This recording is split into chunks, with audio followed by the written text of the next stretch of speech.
بسم الله الرحمن الرحيم. الحمد لله رب العالمين، والصلاة والسلام على أشرف الأنبياء والمرسلين نبينا محمد وآله وأصحابه أجمعين. اما بعد، پیارے ساتھیوں، عزیز طلباء، ہم آپ کے سامنے فقہ کی بحث لے کے حاضر ہیں، اور اس بارے میں کئی اسباق اب تک آپ نے یاد کیے ہوں گے اور پڑھے ہیں۔ آج جو ہے ہم اسی سے متعلق غسل کا بیان آپ کے سامنے پیش کرتے ہیں کہ غسل کی پوری جانکاری اور تفصیلات ہمیں ہونی چاہیے کہ غسل کیا کیا طریقہ ہے، اور غسل کب واجب ہوتی ہے، اور غسل کب فرض ہوتی ہے، یہ سب باتیں ابھی آج کے سبق میں ہم پیش کریں گے انشاءاللہ۔ اللہ تعالیٰ کا فرمان ہے: اعوذ باللہ من الشیطان الرجیم وَإِن كُنتُمْ جُنُبًا فَاطَّهَّرُوا، کہ اگر تم ناپاک ہو تو طہارت حاصل کرو۔ اگر تم ناپاک ہو تو طہارت حاصل کرو۔ تو یہ قرآن شریف کی آیت تھی۔ اس کے بعد جو ہے موجبات غسل بیان کرتے ہیں، یعنی جن چیزوں سے غسل واجب ہو جاتا ہے، وہ چیزیں جن سے غسل واجب ہو جاتا ہے۔ نمبر 1، منی کا نکالنا، خواہ حالت خواب میں احتلام کا ہونا، یا بیوی کا بوسہ لینے کی وجہ سے، یا چپکنے کی وجہ سے، یعنی کسی بھی طرح سے منی اگر خارج ہو گئی تو وضو کرنا ضروری ہے۔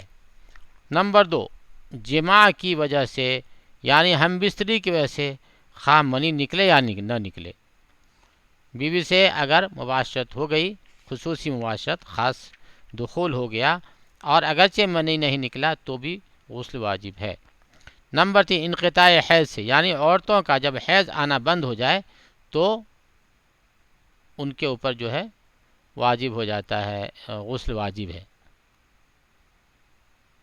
نمبر 4،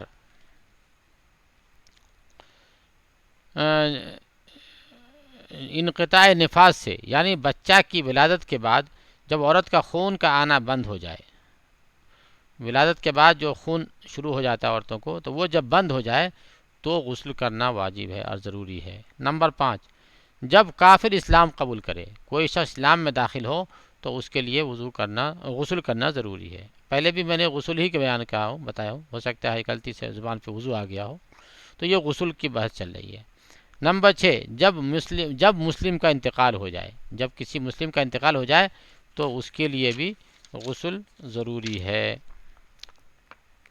اب فرماتے ہیں غسل کی صفت، یعنی غسل کا طریقہ کیا ہے، غسل کا جو ہے کیسے کرنا چاہیے، اس کی جو ہے تفصیلات پیش کرتے ہیں۔ فرماتے ہیں کہ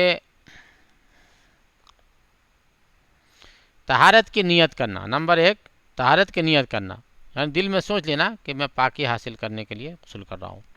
نمبر 2، پورے جسم کو دھونا، پورے باڈی کو دھونا، اور اس کا اطلاق کلی غرارہ ناک میں پانی چڑھانے پر بھی ہے، یعنی پورا بدن دھونے کے ساتھ ساتھ دھونے میں یہ بھی داخل ہے کلی بھی کرے اور ناک میں پانی بھی ڈالے۔ نمبر 3، بالوں کے اندر خلال کرنا، جو بال ہیں داڑھی کے یا سر کے یا عورتوں کے، تو ان میں خلال کر لینا۔ غسل کی سنتیں،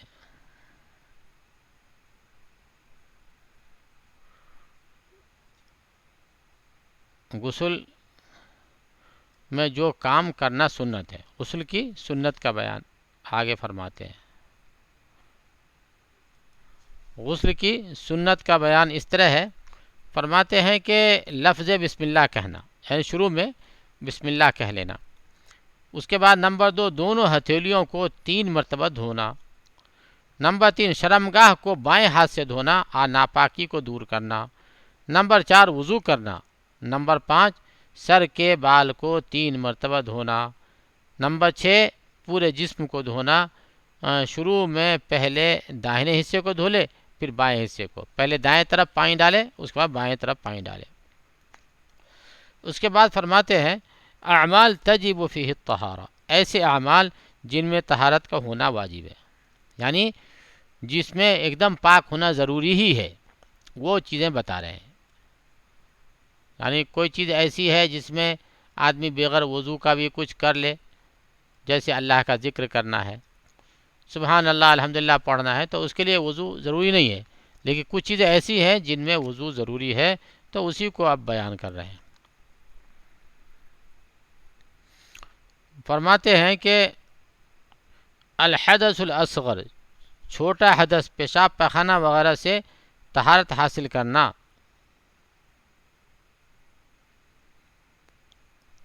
نمبر 1، چھوٹا حدث پیشاب پخانہ وغیرہ سے طہارت حاصل کرنا۔ نمبر 2، اس کے حاصل کرنا یہ کب ہے؟ یہ جو ہے نماز ادا کرنے کے لیے ہے، یعنی نماز ادا کرنے کے لیے جو ہے وضو کرنا ہے ضروری، خانہ کعبہ کا طواف کرنے کے لیے، قرآن کریم کو چھونے یا ہاتھ سے پکڑ کر پڑھنے کے لیے، یعنی ان 3 چیزوں کے لیے وضو ایک دم ضروری ہے، قرآن شریف کو چھونے کے لیے، کعبہ شریف کا طواف کرنے کے لیے، اور نماز پڑھنے کے لیے۔ اور اسی طریقے سے اگر کوئی قرآن کو زبانی پڑھتا ہے تو اس کے لیے وضو لازم نہیں ہے، بنا وضو بھی قرآن پڑھ سکتا ہے بغیر چھوئے ہوئے۔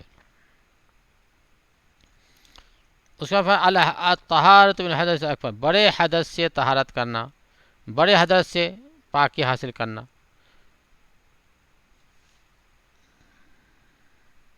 بڑے حدث سے طہارت حاصل کرنا، بڑے حدث سے مطلب وہی جیسے ہم بستری کیا ہو اپنی بیوی سے، یا یہ کہ احتلام ہو گیا، تو یہ اس کو بڑا حدث بولتے ہیں۔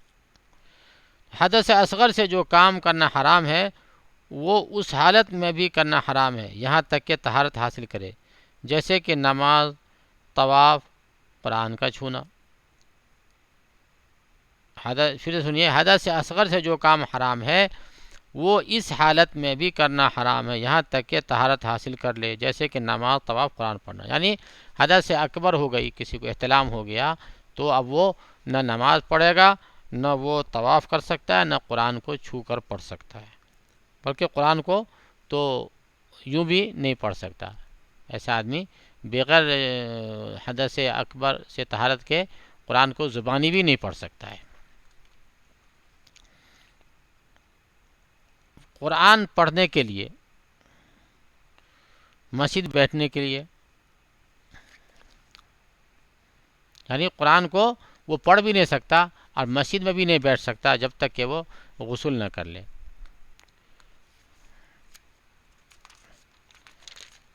اس کے بعد جو ہے نماز کی شرطیں بیان کر رہے ہیں۔ نماز میں کتنی چیزیں شرط ہے اس کو ہم اور آپ کو سمجھنا اور یاد کرنا چاہیے۔ نماز ادا کرنے کے لیے جن چیزوں کا ہونا شرط ہے، یہ چیزیں شرط کہلاتی ہے نماز کے لیے، تو اس کو بھی آپ دھیان دیں۔ نمبر 1 ہے مسلم ہونا، نمبر 2 عاقل ہونا، سمجھدار ہونا، مطلب بچے کے لیے نماز نہیں ہے۔ نمبر 3 بالغ ہونا، نیز ان کے ساتھ جو چیزیں نماز ادا کرنے کے لیے شرط ہیں وہ مندرجہ ذیل ہیں۔ نمبر 1 نماز کا وقت ہونا، یعنی اس کو چاہیں تو 4 نمبر پہ ڈال سکتے ہیں۔ یہ چوتھی شرط ہے کہ نماز کب ہوگی؟ جب اس کا وقت ہو جائے، جب وقت نہیں ہے تو نماز نہیں پڑھ سکتے۔ مثلا مغرب کا وقت ہے اور ابھی عشاء کا وقت شروع نہیں ہوا ہے، تو اس میں کوئی عشاء پڑھنے لگے تو وہ نہیں ہوگی، وہ نماز نہیں ہوگی۔ اب جو ہے نماز کی رکعت کی تعداد اور نماز کا وقت بتا رہے ہیں۔ جیسے فجر ہے تو 2 رکعت ہے، ہر کوئی جانتا ہے،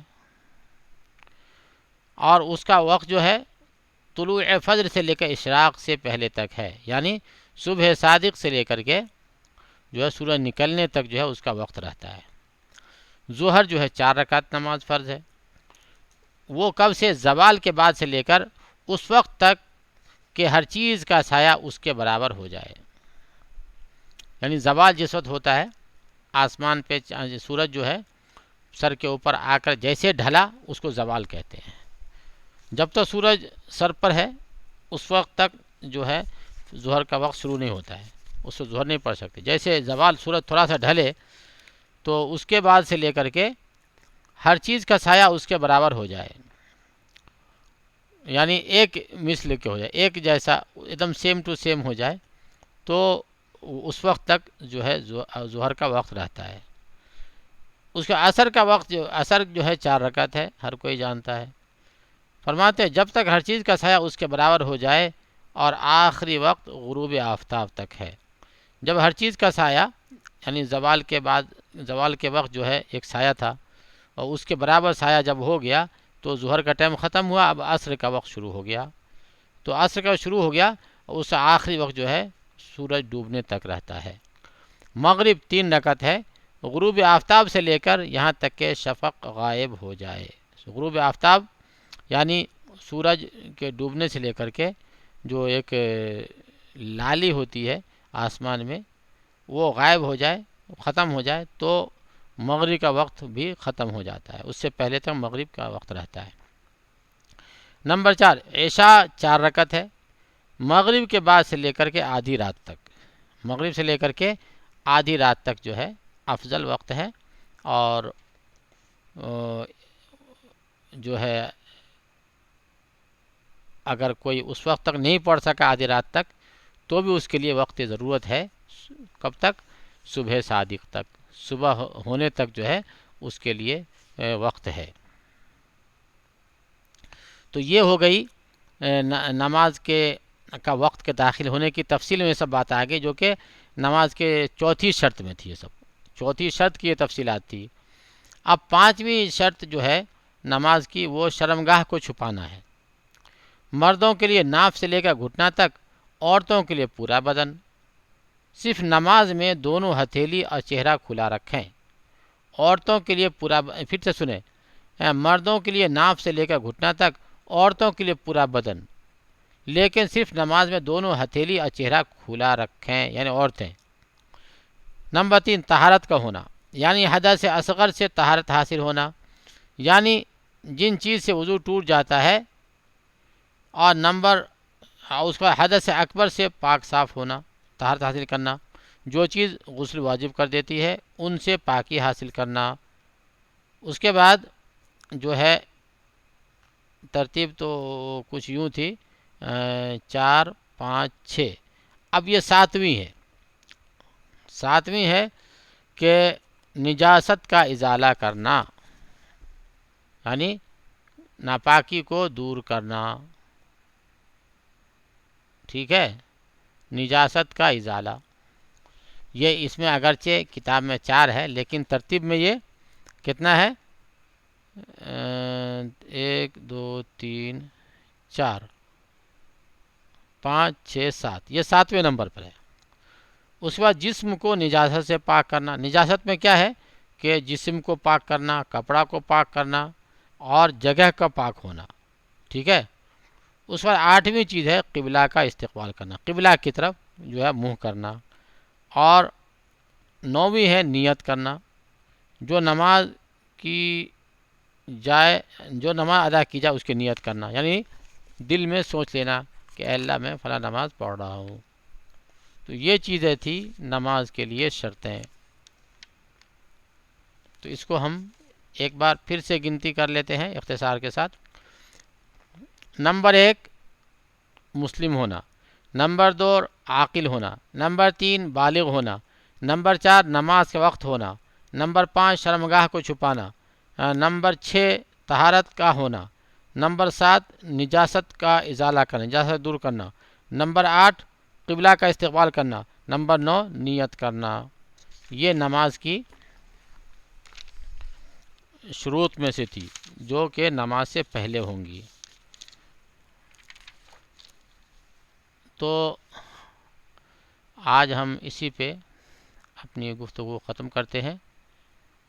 انشاءاللہ باقی باتیں اور کم ہی بات رہ گئی ہے اس کو انشاءاللہ ہم اگلے سبق میں پیش کریں گے. وآخر دعوانا ان الحمد للہ رب العالمین.